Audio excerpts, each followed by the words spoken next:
भक्तगण, आज आपको श्री देवी भागवत 33 स्कंद में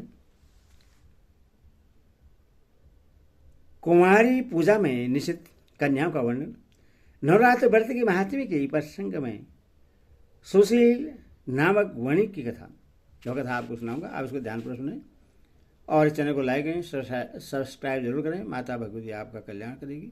सुनिए।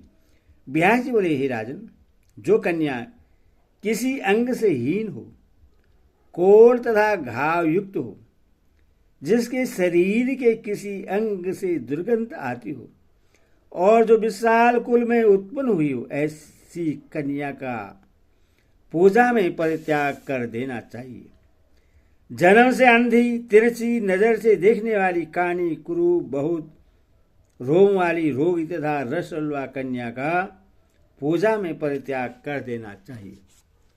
अत्यंत दुर्बल, समय से पूर्व ही गर्भ से उत्पन्न, विधवा स्त्री से उत्पन्न तथा कन्या से उत्पन्न, ये सभी कन्याएं पूजा आदि सभी कार्यों में सर्वदा त्याज्य हैं। रोग से रहित, रूपवान अंगों वाली, सौंदर्यमयी, वर्ण रहित तथा एक वंश में अपने माता पिता से उत्पन्न कन्या की ही विधिवत पूजा करनी चाहिए। समस्त कार्यों की सिद्धि के लिए ब्राह्मण की कन्या, विजय प्राप्ति के लिए राजवंश में उत्पन्न कन्या तथा धन लाभ के लिए वैश्य वंश अथवा शूद्र वंश में उत्पन्न कन्या पूजन के योग्य मानी गई है। ब्राह्मण को ब्राह्मण वर्ण में उत्पन्न कन्या की, क्षत्रियों को भी ब्राह्मण वर्ण में उत्पन्न कन्या की, वैश्यों को ब्राह्मण, क्षत्रिय, वैश्य तीनों वर्णों में उत्पन्न कन्याओं की तथा शूद्रों को चारों वर्णों में उत्पन्न कन्याओं की पूजा करनी चाहिए।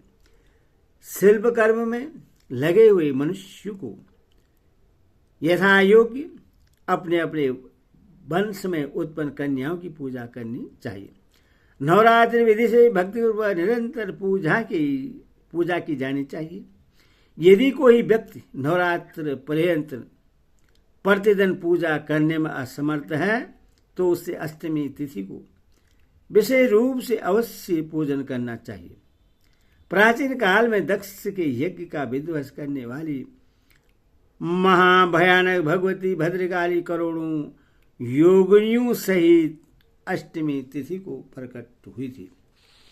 अतः अष्टमी को विशेष विधान से सदा भगवती की पूजा करनी चाहिए। उस दिन विविध प्रकार की उपहारों, गंध, माला, चंदन के अनुलेप, पायस आदि के हवन, ब्राह्मण भोजन तथा फल पुष्पादि उपहारों से भगवती को प्रश्न करना चाहिए। हे राजन, पूरे नवरात्र भर उपवास करने में असमर्थ लोगों के लिए 3 दिन का उपवास भी यथोक्त फल प्रदान करने वाला बतलाया गया है। भक्ति वहां से केवल सप्तमी, अष्टमी और नवमी, इन 3 रात्रि में देवी की पूजा करने से सभी फल सुलभ हो जाते हैं। पूजन, हवन, कुमारी पूजन और ब्राह्मण भोजन, इनको संपन्न करने से वह नवरात्र व्रत पूरा हो जाता है, ऐसा कहा गया है। इस पृथ्वी लोक में जितने भी प्रकार के व्रत एवं दान हैं, वे इस नवरात्र व्रत के तुल्य नहीं हैं, क्योंकि यह व्रत सदा धन धान्य प्रदान करने वाला, सुख और संतान की वृद्धि करने वाला, आयु तथा आरोग्य प्रदान करने वाला, स्वर्ग तथा मोक्ष देने वाला है। अतः विद्या, धन अथवा पुत्र, इनमें से मनुष्य किसी की कामना करता हो, उससे इस सौभाग्यदायक और कल्याणकारी व्रत का विधिवत अनुष्ठान करना चाहिए। इस व्रत का अनुष्ठान करने से विद्या चाहने वाला मनुष्य समस्त विद्या प्राप्त कर लेता है और अपने राज्य से वंचित राजा फिर से अपने राज्य प्राप्त कर लेता है। पूर्व जन्म में जिन लोगों द्वारा यह उत्तम व्रत नहीं किया गया है, वे इस जन्म में रोगग्रस्त, दरिद्र तथा संतान रहित होते हैं। जो स्त्री बंध्या, विधवा अथवा धनहीन है, उसके विषय में यह अनुमान कर लेना चाहिए कि उसने अवश्य ही पूर्व जन्म में यह व्रत नहीं किया था। इस पृथ्वीलोक में जिस प्राणी ने उक्त नवरात्र व्रत का अनुष्ठान नहीं किया, वह इस लोक में वैभव प्राप्त करके स्वर्ग में आनंद कैसे प्राप्त कर सकता है। जिसने लाल चंदन मिश्रित कोमल बेलपत्रों से भवानी जगदम्बा की पूजा नहीं की, वह इस पृथ्वी पर राजा होता है। जगदम्बा की पूजा की है, वह इस पृथ्वी पर राजा होता है।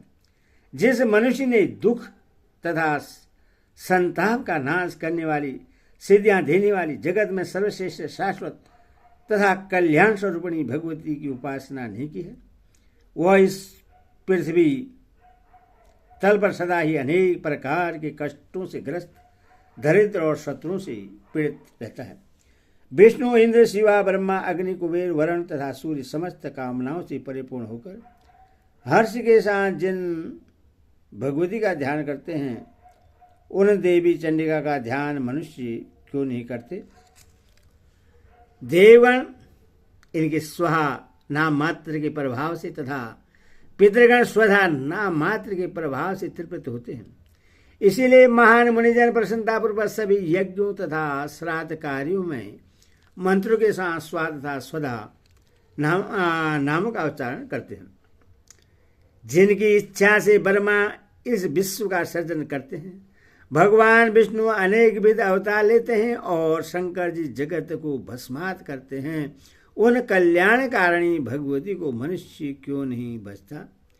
सभी भुवन में कोई भी ऐसा देवता, मनुष्य, पक्षी, सर्प, गर्दभ, राक्षस, पिशाच एवं पर्वत नहीं है जो उन भगवती की शक्ति के बिना अपनी इच्छा से शक्ति संपन्न होकर सम्मिलित होने में समर्थ हो।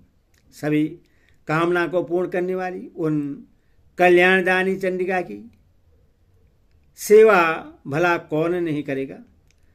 चारों प्रकार के पुरुषार्थों धर्म, अर्थ, काम, मोक्ष को चाहने वाला कौन प्राणी उन भगवती के नवरात्र व्रत का अनुष्ठान नहीं करेगा।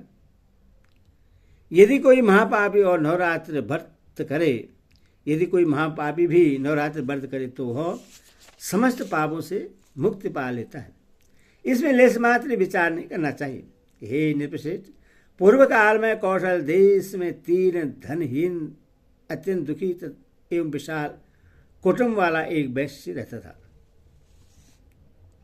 उसकी अनेक संतानें थी जो धनाभाव के कारण सुधा से पीड़ित रहा करती थी।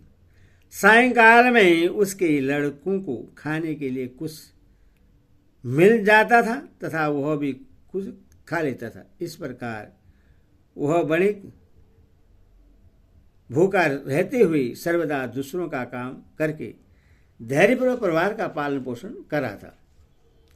वह सर्वदा धनपरायण, शांत, सदाचारी, सत्यवादी, क्रोध न करने वाला, धनवान, अभिमान रहित तथा ईर्ष्याहीन था। प्रतिदिन देवताओं, पितरों और अतिथियों की पूजा करके वह अपने परिवारजनों के भोजन कर लेने के उपरांत स्वयं भोजन करता था। ईश्वर का कुछ समय बीतने पर गुणों के कारण सुशील नाम से ख्याति प्राप्त उस वणिक ने दरिद्रता तथा सुधा पीड़ा से अत्यंत व्याकुल होकर एक शांत स्वभाव ब्राह्मण से पूछा। सुशील बोला, हे महाबुद्धि संपन्न ब्राह्मण देवता, आज मुझ पर कृपा करके यह बताइए कि मेरी दरिद्रता का नाश निश्चित रूप से कैसे हो सकता है। हे महाराज, मुझे धन की अभिलाषा तो नहीं है, किंतु हे देशश्रेष्ठ, मैं आपसे कोई ऐसा उपाय पूछ रहा हूं जिससे मैं कुटुंब के भरण पोषण मात्र के लिए धन संपन्न हो जाऊं। मेरी पुत्री और पुत्र सुधा से पीड़ित होकर भोजन के लिए बहुत रोते हैं और मेरे घर में इतना भी अन्न नहीं रहता कि मैं उन्हें एक मुट्ठी भर अन्न दे सकूं। रोते हुए बालक को मैंने घर से निकाल दिया और वह चला गया, इसलिए मेरा हृदय सुखा गिरनी में जल रहा है। धन के ही अभाव में मैं क्या करूं? मेरी पुत्री विवाह के योग्य हो चुकी है, किंतु मेरे पास धन नहीं है। अब मैं क्या करूं? वह 10 वर्ष से अधिक की हो गई है। इस प्रकार कन्यादान का समय बीता जा रहा है। हे विपेंद्र, इसीलिए मैं अत्यधिक चिंतित हूं। हे दयानिधान, आप तो सर्वज्ञ हैं, अतएव मुझे कोई ऐसा तप, दान, व्रत, मंत्र तथा जप बतलाइए जिससे मैं अपने आश्रित जनों का भरण पोषण करने में समर्थ हो जाऊं। हे द्विज, बस मुझे उतना ही धन मिल जाए और मैं उससे अधिक धन के लिए प्रार्थना नहीं करता। हे महाभाग, आपकी कृपा से मेरा परिवार अवश्य सुखी हो सकता है, अथवा आप अपने ज्ञान बल से भली बात विचार करके वह उपाय बतलाइए।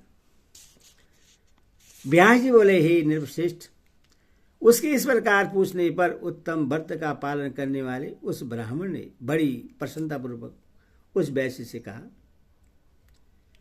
हे वैश्य बर्बर, अब तुम पवित्र नवरात्र व्रत का अनुष्ठान करो। उसमें तुम भगवती की पूजा, हवन, ब्राह्मण भोजन, वेद पाठ, उनके मंत्र का जप तथा होम आदि यथाशक्ति संपर्क करो। इससे तुम्हारा कार्य अवश्य सिद्ध होगा। हे वैश्य, नवरात्र नामक इस पवित्र तथा सुखदायक व्रत से बढ़कर इस पृथ्वी तल पर अन्य कोई व्रत नहीं है।